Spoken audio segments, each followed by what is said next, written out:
안녕하세요. 행복한 자녀사입니다. 구독과 좋아요는 큰 힘이 됩니다.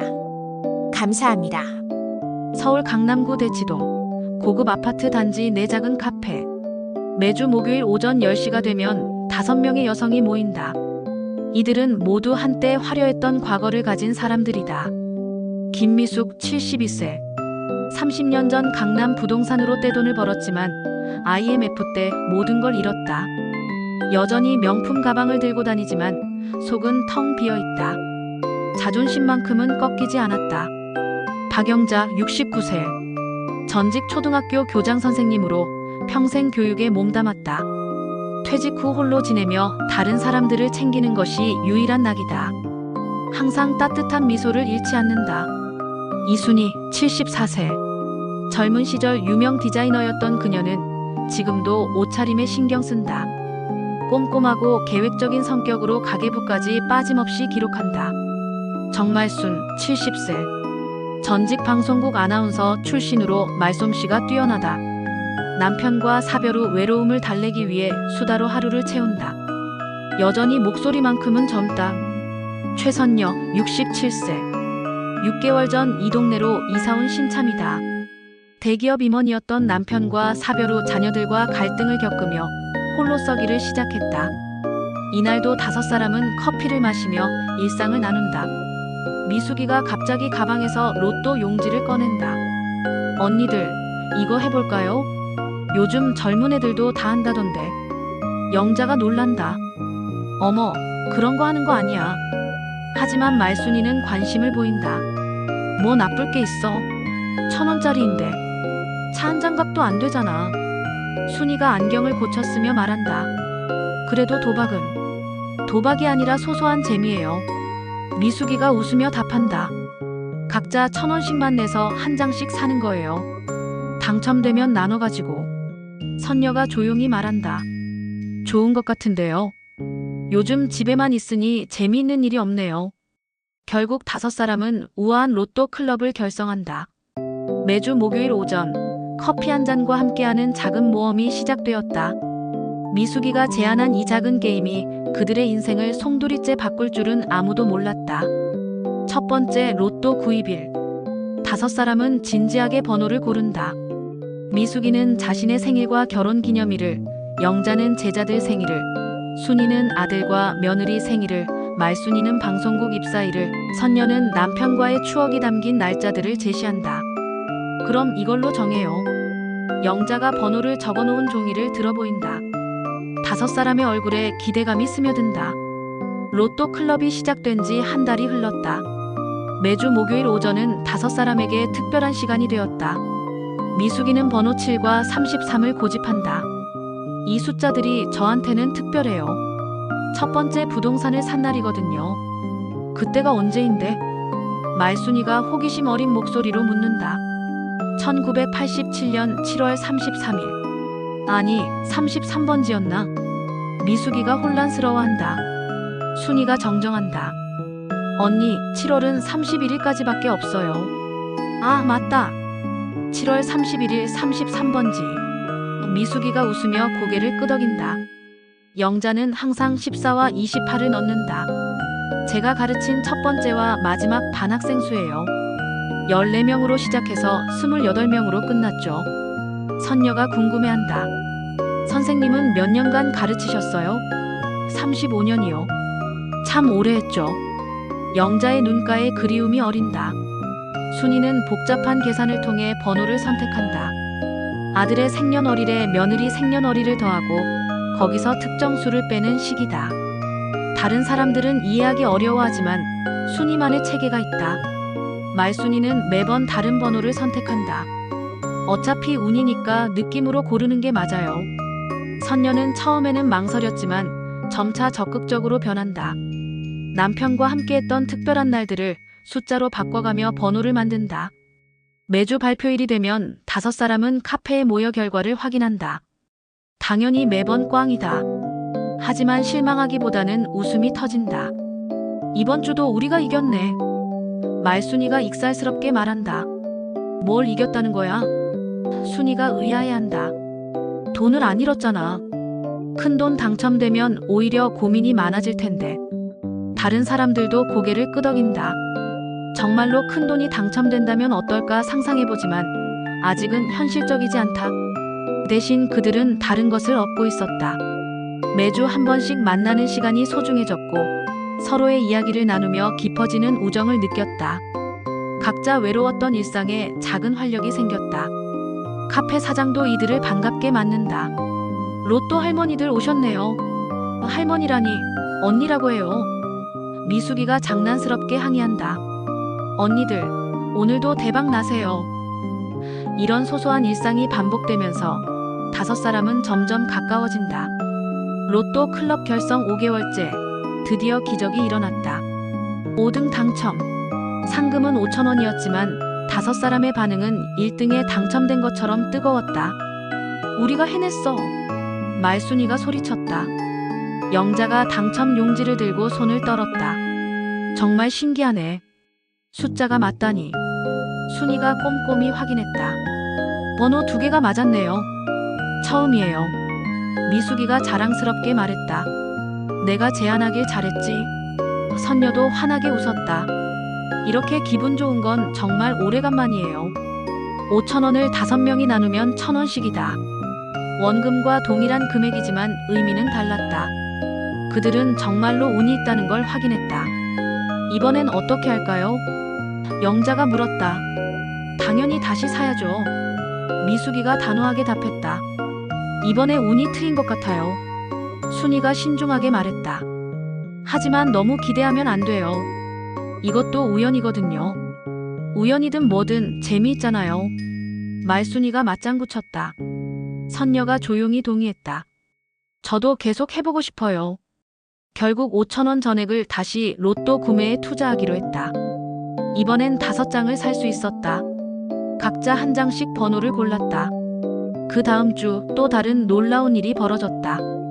5장 중 1장이 4등에 당첨되었다. 상금 5만원. 이건 진짜 신기한데?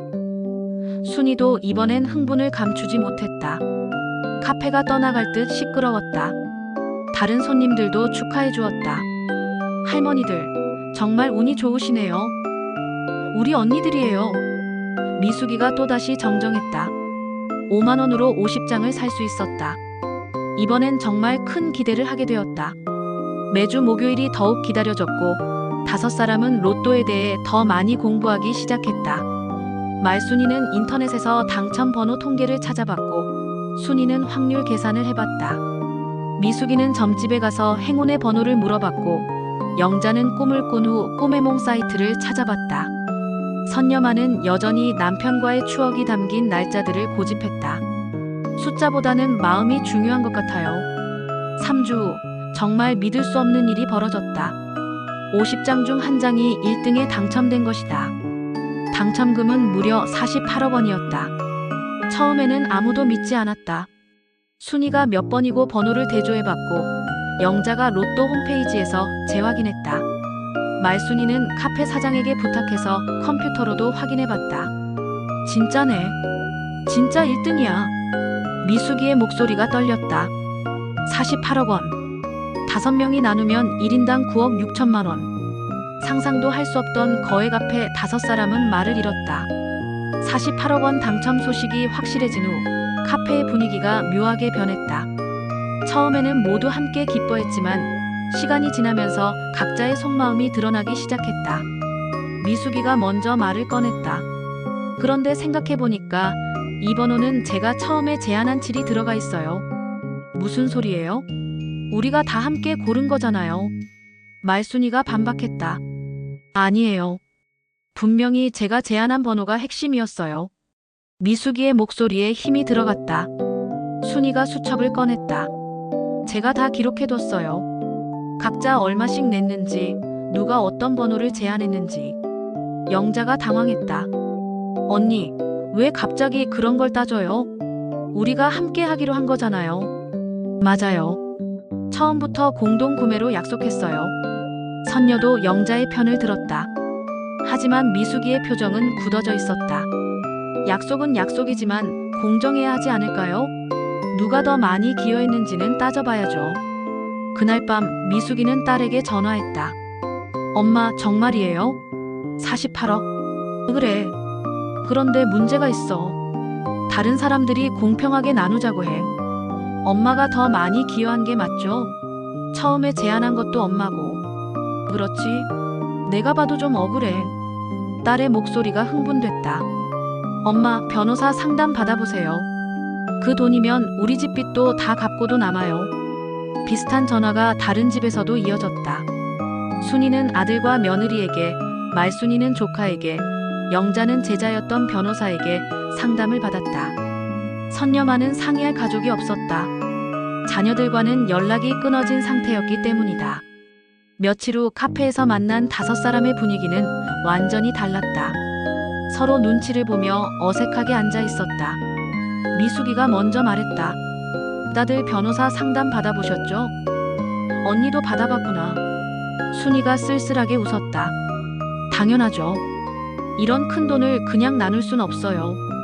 영자가 상처받은 표정으로 말했다. 우리가 이런 얘기를 하게 될 줄 몰랐어요. 영자 씨도 상담 받았잖아요. 제자한테서 들었어요. 미숙이가 날카롭게 반응했다. 말순이가 한숨을 쉬었다. 우리 모두 변했네요. 선녀가 조용히 말했다. 저는 아직도 5등분이 맞다고 생각해요. 선녀 씨는 이해가 안 될 거예요. 애들이 없으니까. 미숙이의 말에 선녀의 얼굴이 굳었다. 그게 무슨 말이에요? 애들 키워본 사람은 알아요. 이 돈이 얼마나 소중한지. 테이블 위의 분위기가 차갑게 식었다. 48억이라는 돈이 50년 가까운 우정보다 무거워 보였다. 일주일 후 5사람은 각자 변호사를 대동하고 카페에 나타났다. 평소 따뜻했던 공간이 법정처럼 차가워졌다. 미숙이의 변호사가 먼저 발언했다. 의뢰인이 처음 로또 구매를 제안했고 당첨 번호 중 핵심 번호를 제공했습니다. 순이의 변호사가 반박했다. 하지만 정확한 구매 기록과 번호 선정 과정을 문서화한 것은 저희 의뢰인입니다. 영자의 변호사도 끼어들었다. 증인들이 있습니다. 카페 사장과 단골 손님들이 이들의 공동 구매를 확인해 줄 수 있습니다. 말순이의 변호사는 다른 접근을 했다. 구두 약속이라도 법적 효력이 있습니다. 처음부터 공동 구매로 합의했던 것이 사실입니다. 선녀만 혼자 앉아 있었다. 변호사를 구하지 않았기 때문이다. 미숙이가 선녀를 봤다. 선녀 씨는 변호사가 없네요. 필요 없을 것 같아서요. 우리끼리 얘기하면 될 텐데. 지금 와서 그런 소리예요? 48억이에요. 48억. 영자가 미숙이를 말렸다. 언니, 너무 하시는 거 아니에요? 뭘 너무해요? 당신도 변호사 데리고 왔잖아요. 순이가 수첩을 펼쳤다. 정확한 기록이 여기다 있어요. 누가 언제 얼마를 냈는지.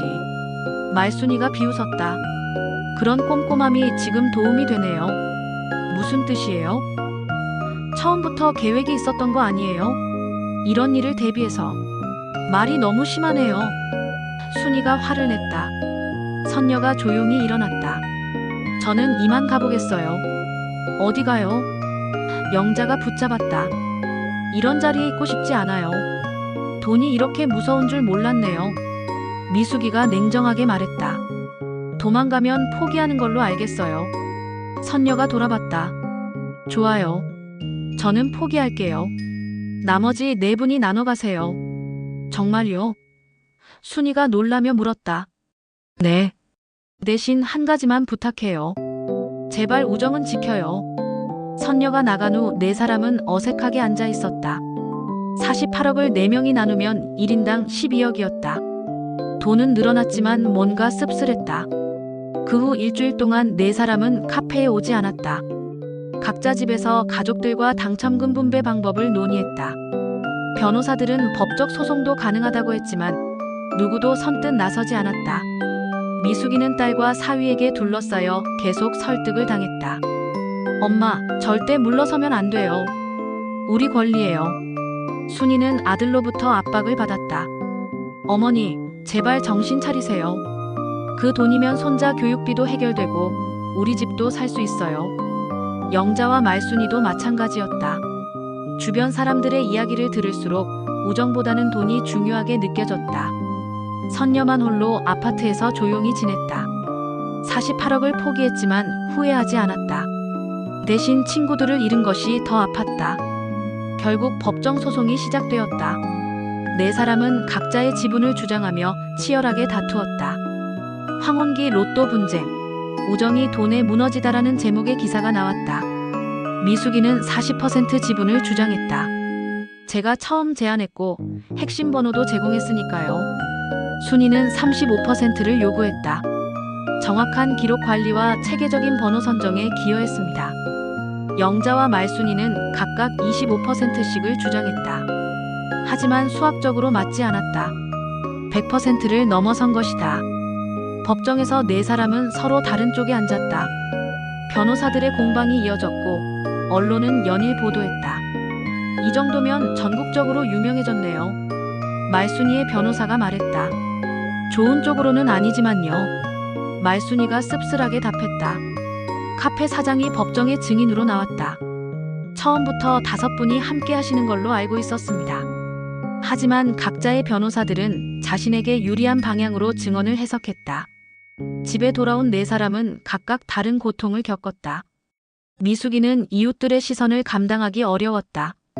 저 사람들 돈 때문에 싸운다더라. 순이는 아들과 며느리의 압박에 시달렸다. 어머니, 절대 양보하시면 안 돼요.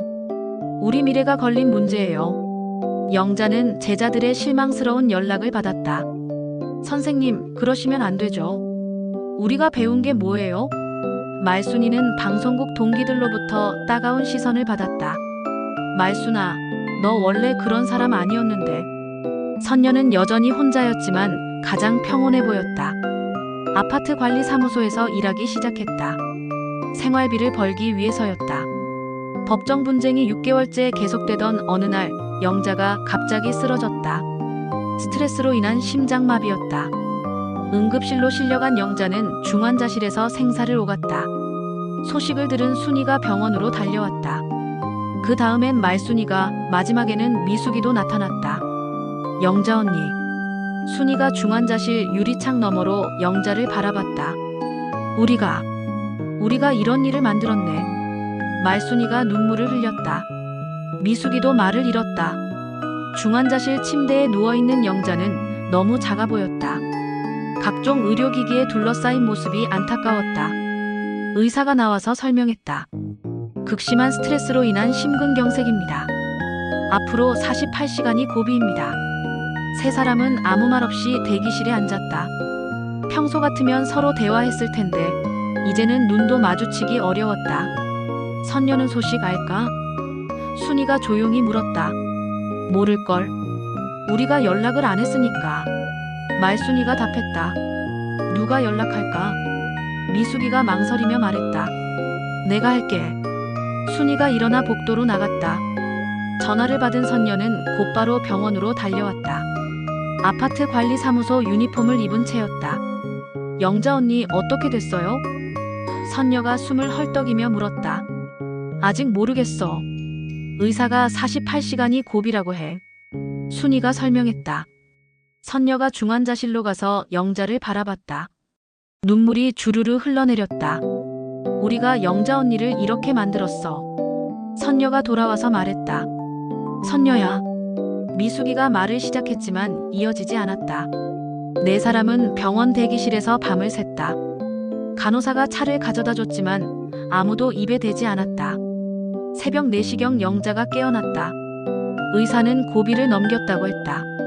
네 사람은 안도의 한숨을 쉬었다. 면회는 한 명씩만 가능합니다.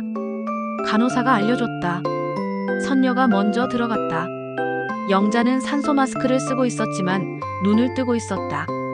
언니 괜찮아요? 선녀가 손을 잡았다. 영자가 고개를 끄덕였다. 말은 할 수 없었지만 눈으로 고마움을 표현했다. 순이가 다음에 들어갔다. 언니 미안해요. 정말 미안해요. 말순이와 미숙이도 차례로 면회했다. 모두 같은 말을 했다. 미안하다고. 며칠 후 영자의 상태가 안정되자 네 사람은 병실에서 진지한 대화를 나눴다. 우리 뭘 하고 있는 거야? 영자가 약한 목소리로 말했다. 언니 때문에 정신 차렸어. 미숙이가 고백했다. 돈보다 소중한 게 있다는 걸 잊고 있었어. 순이가 수첩을 꺼냈다. 이거 다 버릴게. 기록 같은 거 필요 없어. 나도 변호사한테 그만하라고 할게. 말순이가 말했다. 영자가 선녀를 봤다. 선녀야, 고마워. 내가 제일 똑똑했어. 언니들, 우리 다시 시작할 수 있을까요? 선녀가 조심스럽게 물었다. 네 사람이 고개를 끄덕였다. 하지만 예전 같지는 않을 거라는 걸 모두 알고 있었다. 상처는 금세 아물지 않는다. 영자가 퇴원한 후 5사람은 조심스럽게 관계를 회복해 나갔다. 법정 분쟁은 취하했지만 48억 원의 처리 문제는 남아 있었다. 어떻게 할까? 영자가 퇴원 후 첫 만남에서 물었다. 5등분하자. 원래 약속대로. 미숙이가 먼저 말했다. 정말?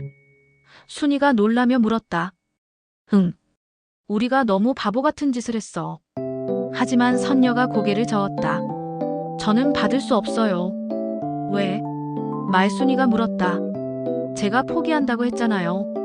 말을 바꿀 수는 없어요. 영자가 설득했다.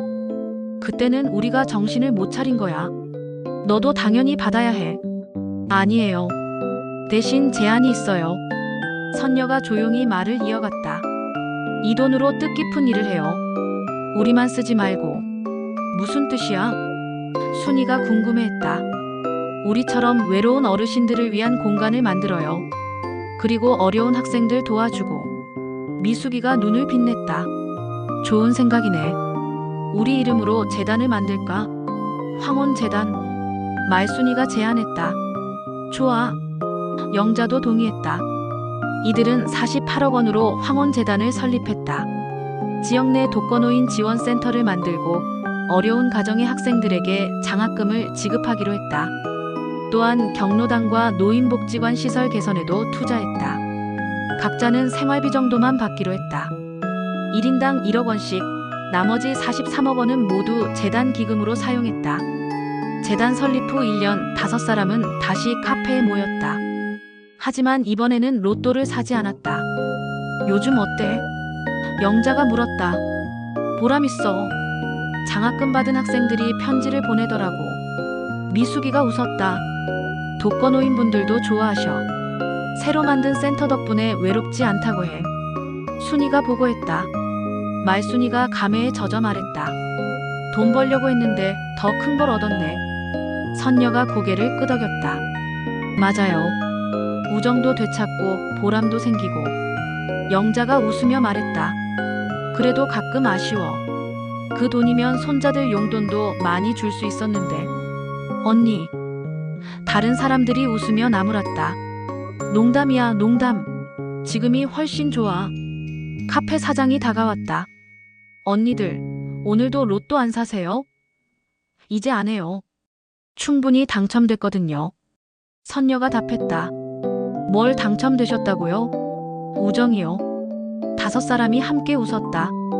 그날 오후 황혼재단에서 첫 번째 장학금 수여식이 있었다.